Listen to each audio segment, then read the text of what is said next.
그렇게 0세부터 34세까지 생각나는 모든 기억들과 거기서 느꼈던 감정들, 그리고 다시 그로 인해 알게 됐던 사실들을 적으니까 대략 300줄, 400줄이 나오더라고요.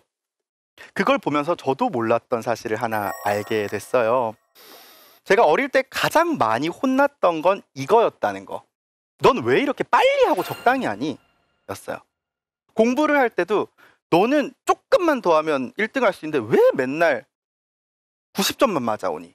엄마 속 터지겠다. 미술학원에 가서도 왜 너는 완성하기 직전에 놓고 편의점에 음료수를 마시러 가니? 그런 이야기들이었어요. 왜 항상 주어진 일을 빨리 대충 해놓고 끝내고 가냐라는 거였죠. 학교 다닐 때도 마찬가지였어요. 미술 전공자인 제가 후딱 해놓고 사라져버린다. 교수님이 얼마나 미우셨겠어요. 쟤는 조금만 더 하면 훌륭한 작품을 만들 수 있는데 30살 내내 그 얘기를 들어왔더라고요. 대충 빨리 한다. 근데 재미있는 점은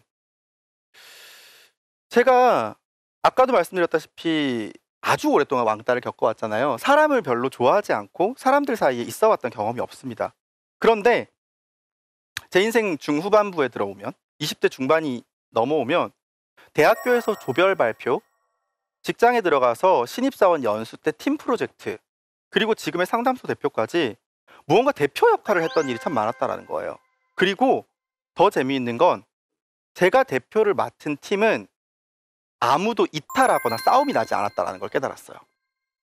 인터뷰 요청이 왔어요. 신문사에서. 어떤 내용이죠? 라고 물어봤더니 6년 동안 상담을 하면서 12명의 상담가들이 한 명도 안 그만두는 게 너무 신기하다. 스타트업 신문이었어요.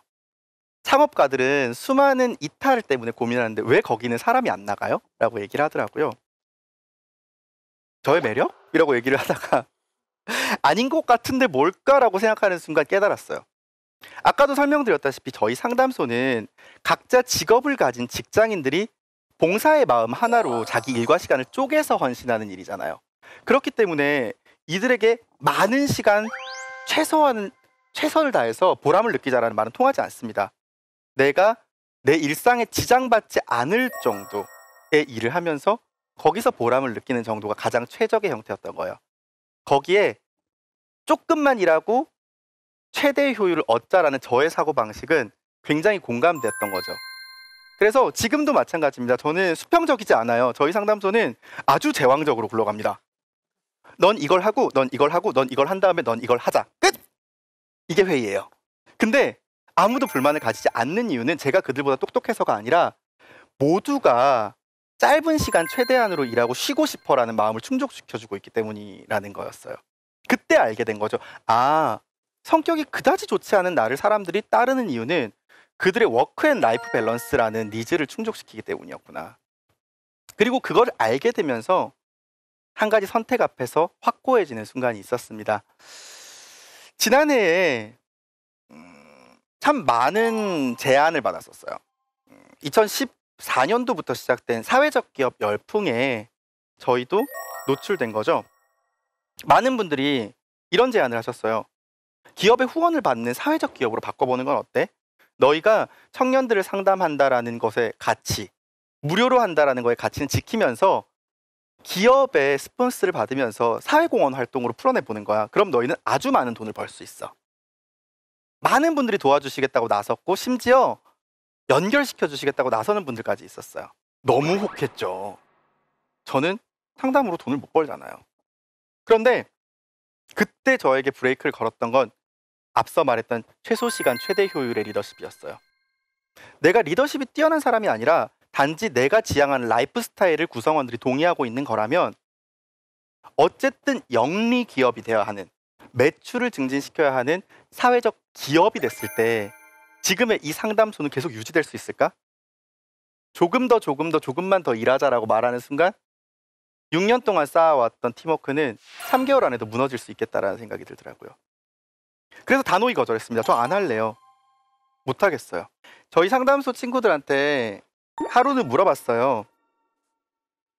최소 시간, 최대 효율을 가지고 너희들이 따라오는 건 알지만 그럼에도 함께하는 건 나의 매력 때문이지? 라고 했더니 12명이 모두 함께 말도 안 된대? 라고 얘기를 하더라고요. 그래서 제가 물어봤어요. 그렇다면 매일 밤 퇴근하고 그 힘든 몸을 이끌고 다른 사람의 우울한 얘기를 들어줘야 하는 이 일을 왜 너희는 계속 하고 있는 거냐? 그들의 답은 이거였어요. 하다 보면 나에 대해 명확해져 라는 거예요. 우리가 다른 사람의 고민을 듣다 보면 이것은 봉사고 도와주는 거라는 생각을 하게 되잖아요. 그렇지만 이 친구들이 말했던 관점은 이거였습니다. 어떤 친구가 전 공무원 준비를 해야 할까요? 워킹홀리데이를 가야 할까요? 라고 말하는 상담을 하면 할수록 본인이 말을 해주는 게 있잖아요. 내가 결정해 줄 수는 없지만 워킹홀리데이 가는 거 좋을 것 같아. 아직은 젊잖아. 우리는 뭐 회복할 수 있잖아. 어떤 친구는 네 가정 형편이 그렇다면, 생각이 그렇다면 공무원 해야지, 한시라도 빨리. 저희 상담가들 중에서도 다 다르게 답변해요. 그 답변들 속에서 이 아이들도 찾아가는 겁니다. 아, 나는 안정을 중요시하는 사람이구나. 아, 나는 30살 이전엔 도전해도 좋다고 생각하는 사람이구나. 나에게 도움을 청한 사람들의 이야기에 답변하면서 자신의 주관과 확신들이 어떤 것인지, 자신의 성격 유형을 알게 되는, 그것 때문에 내가 나를 구성해가는 기분이라고 이야기를 하더라고요. 그래서 여러분들께 말씀드리고 싶어요.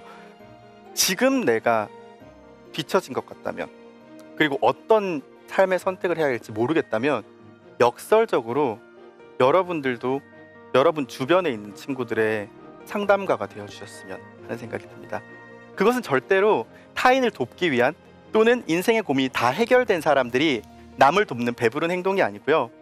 지금 고민의 한가운데 있는 내가 타인의 이야기를 듣고 답함으로써 나의 결을 조금씩 알아갈 수 있는 일종의 거울작용 되기 때문이죠. 내 주변, 내가 걸어왔던 길, 과거, 내 옆에 있는 사람들, 이미 충분한 존재들의 자원들을 가지고 내 삶을 구성할 수 있는 지도가 아닌 나침반을 여러분들 모두 마음속에 각자 하나씩 만들어 가셨으면 하는 바람입니다. 제 강의는 여기까지 마치겠습니다.